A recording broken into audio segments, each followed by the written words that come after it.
So as we get into this presentation, the one question that a lot of people always ask me, and I'm sure they're asking themselves, is how long is this going to take? How long is it going to take for me to land my next job? And I can tell you it's the one question that not one single person can answer because it's that one unknown.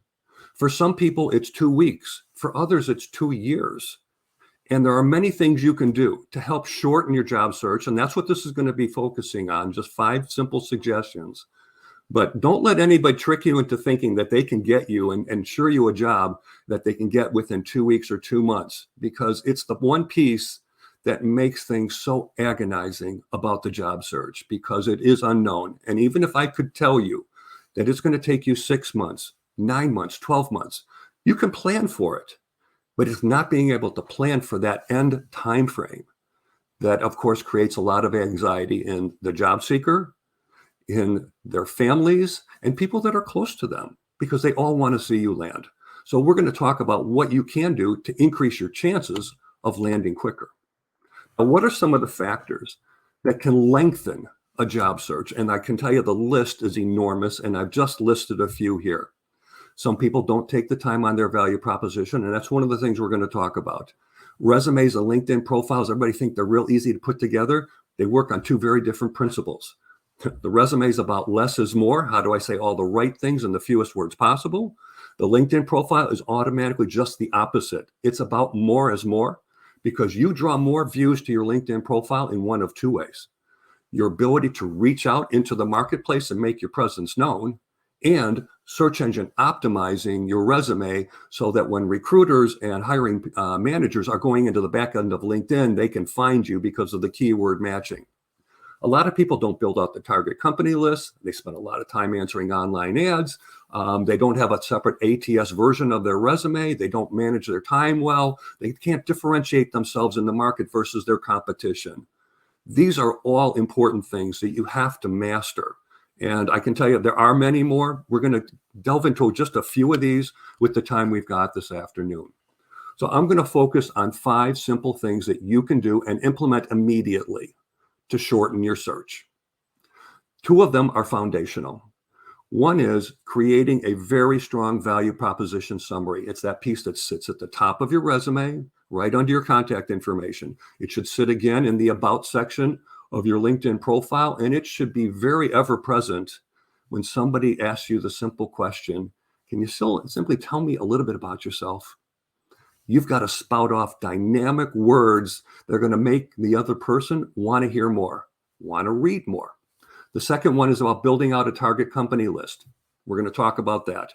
And then the bottom 3 are really action items. You've got to implement a job search marketing plan. I don't want you to be spending an inordinate amount of your time answering online ads, and I'll explain why. And the hidden job market at any point in time could be 20 to 40% of all the jobs that are potentially in the marketplace. But many people can't find them and they don't know how. And I'm going to share with you what you can do to help make that happen. So let's talk about the first one. You've got to create a really strong value proposition summary. Now, what is that? Okay.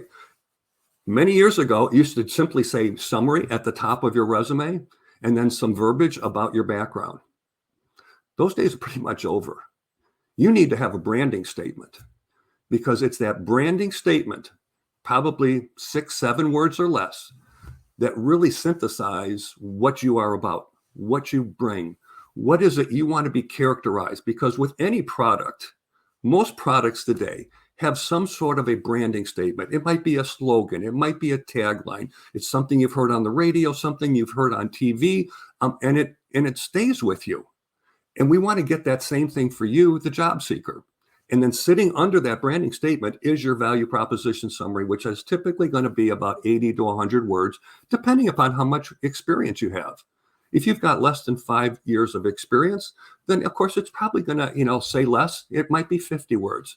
But if you've got 10 or more words, 10 or more years of experience, then it's going to be a lot longer, with the expectation that you probably not exceed 100 words.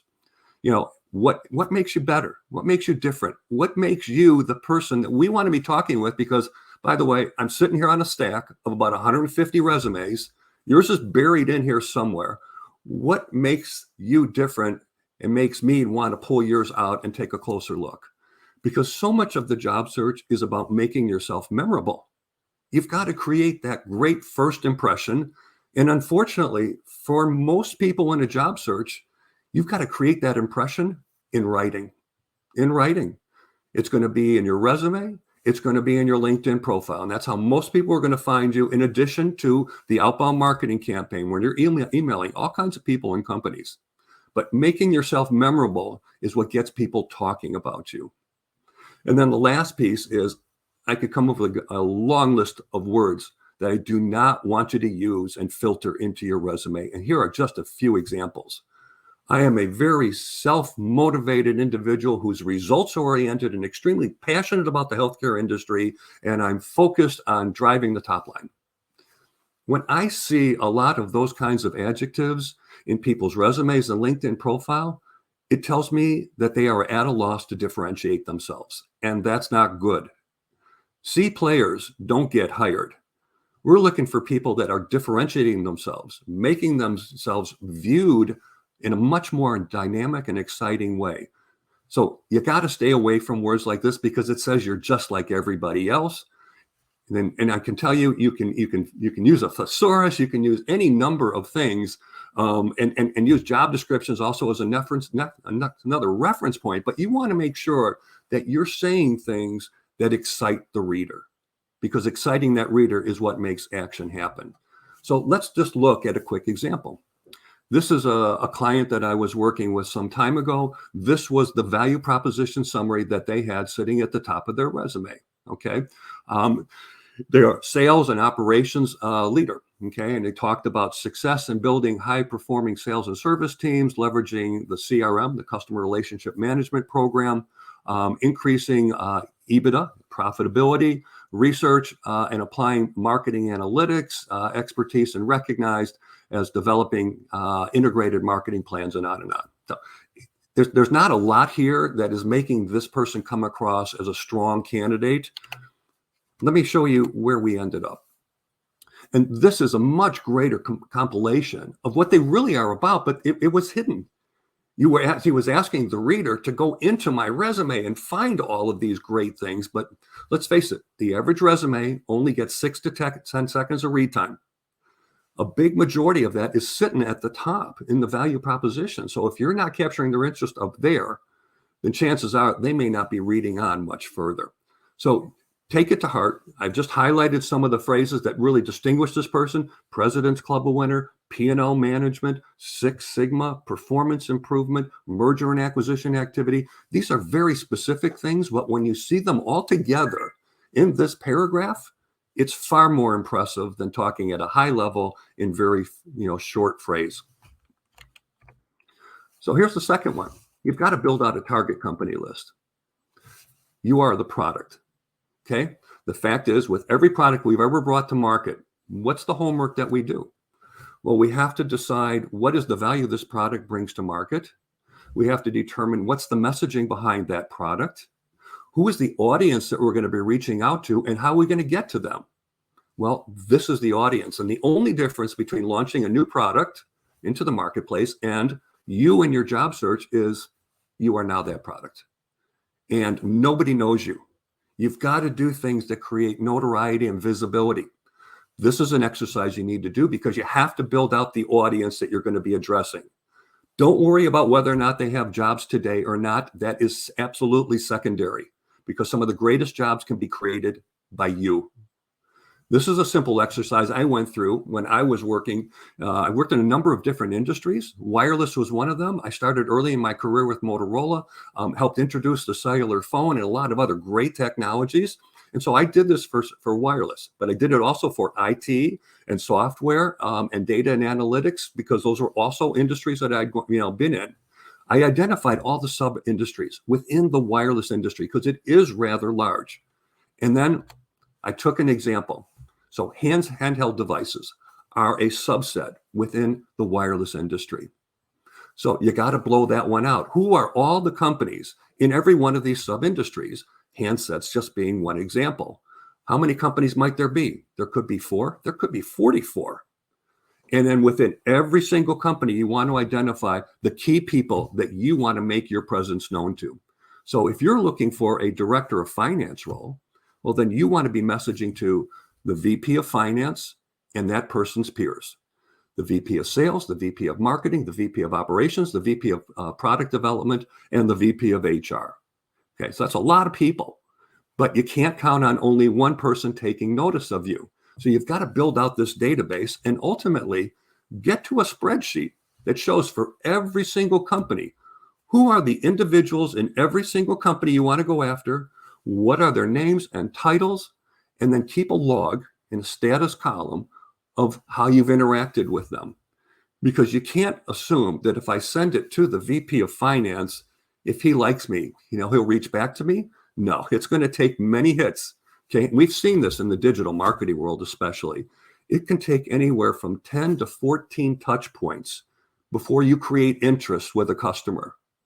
And these target companies are your potential customers. They are going to be buying you, but they will never buy into you if they don't know who you are. And this is where the outbound campaign, leveraging off a built up database of target companies coming from industries where you bring strengths, is the way in which to really build things out in excitement for you and the visibility within companies, whether they have jobs or not. The third one, you got to build out a job search marketing plan. You got to build out that plan, because now we've determined what's our value proposition that really makes us unique in the marketplace. And we've got that now in our resume and our LinkedIn profile. Okay. We've built out the audience of companies that we want to go after. And you might have 40 companies, you might have 400 companies.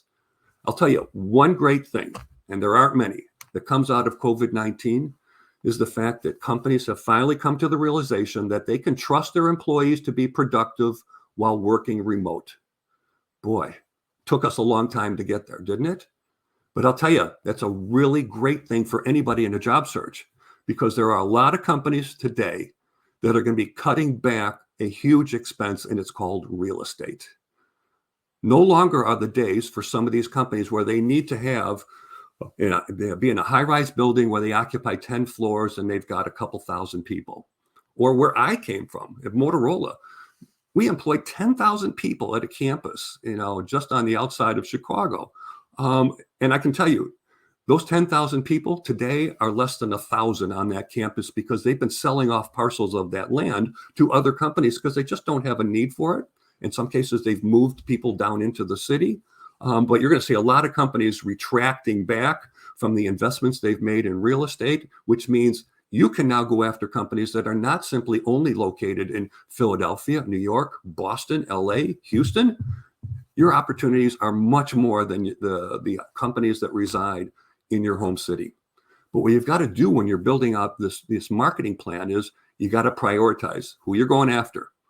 You've defined your audience, you've got the message, and you've got to build out, I got to tell you, and we're not going to talk about this today, is a very strong cover letter. Customized cover letters can be written literally in 15 minutes or less. I've created a great, unique way in which to do that, but it's hugely important. And there will be people who tell you don't need to write cover letters. Trust me, while a recruiter may not be reading them, the people with the money are, because it's a way to converse with the reader in a way that it tells your story. You're connecting the dots between your background and what they're looking for. And so it's really important. And then what are the channels that you're going to market through? You're going to market through email. Absolutely. You're going to do some things through LinkedIn. You can do very targeted things through LinkedIn, because through filtered searches, you can find the audience you want to communicate with by job title, by geography, by industry, by specific company. And so when I talk about emailing 5 and 6 people inside a company, LinkedIn is that tool that can enable you to get to all of those people. And of course, it's not enough to just be proactive with what you're doing from an outbound marketing standpoint. You got to dig into LinkedIn. You can join up to 100 groups, and it's not enough to sit on the sidelines and watch. Get active on these different groups. There are groups that are by geography. There are groups by titles. There are groups by different industries. So you can get very specific. And if what you're looking for is something in healthcare, on the data analytics side, you can find LinkedIn groups that specialize in that. And now start posting into those groups. Maybe it's, a paragraph every so often where it's thought leadership about things that you've learned that you want to express to this audience. There's a good chance there's people in that audience who could be hiring managers or in companies that are of interest to you. But they would never know who you are or get visibility to what you have to say, and most importantly, what you have to offer, if you hadn't taken the step of this outbound marketing activity through email, through posting on LinkedIn. You can even get creative with videos. I did my first video on LinkedIn and posted it onto about 42 different LinkedIn groups. It was my what the hell approach to job search. And I can tell you, within 7 days, I had over 10,000 people view that video. Now, they don't have to be long. A 1-minute video is great because people don't have real long attention spans. But if what you have to say is dynamic, interesting, maybe a little controversial, maybe a little unorthodox, that grabs people's attention. And you got to be able to use LinkedIn to leverage your network so that you're getting introductions into companies that you otherwise can't get into on your own. Number 4, time management is such a huge piece of an effective job search.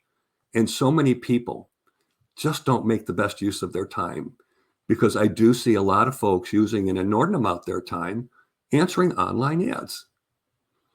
Now, let me just give you a quick example. And for those of you, and my wife reminds me about this often when I've been doing this, maybe you've raised kids that played soccer, okay? Soccer is a sport where there's 22 kids on the field at the same time. One is in one goal, one is in the other goal, and then you got 20 kids. They're all chasing after the ball. So you got 20 kids with the balls here, and then suddenly it gets kicked over here. Guess where they're all going? They're all going chasing after that shiny object, the ball. Well, in the job search, that shiny object is the online ad, because everybody seems to be chasing after it. When you do that, and if you let that activity take a significant amount of your time, you said that you are comfortable then with 100 and 150 to 1 odds, because that's how many people are responding to that ad. But you can respond to those ads with a highly customized cover letter in less than 15 minutes and use that toward the end of the day or in the evening or on weekends. But don't let it occupy the core part of the day from 8 to 5 that is really for networking, interviewing, having introductions into either other networking folks or into companies, and researching more companies and doing your outbound marketing. This is what you want to do with the best and most precious part of the day. And I've just seen, oftentimes you see on the graph here, this is what I'm suggesting you do. That I've highlighted that online ad portion because oftentimes it occupies more than 50% of a person's day. And it's real easy to go down a rabbit hole on whether it's Indeed or Career Builder or LinkedIn for that matter. And you start looking for something and you get 2, 3, 4, 5 generations removed from where you started. You can't remember where you started. And you look at your watch and you go, oh my God, I have spent an hour and 15 minutes chasing after something online, and I'm just not quite sure what led me here. And by the way, what I found isn't exactly in line with my background. I'm not saying don't answer online ads. Absolutely, you should. And more times than not, most of the time, they are real jobs. Okay. So, but let that be an activity that doesn't occupy a lot of your time, because some of the greatest jobs are jobs that you're going to create. And it's going to lead us to our next point, and that's the hidden job market. The reason why I say anywhere from 20 to 40% of all the jobs in the marketplace are not advertised is because there's a good percentage of them that are sitting up here right now in someone's head. They just haven't put it out online.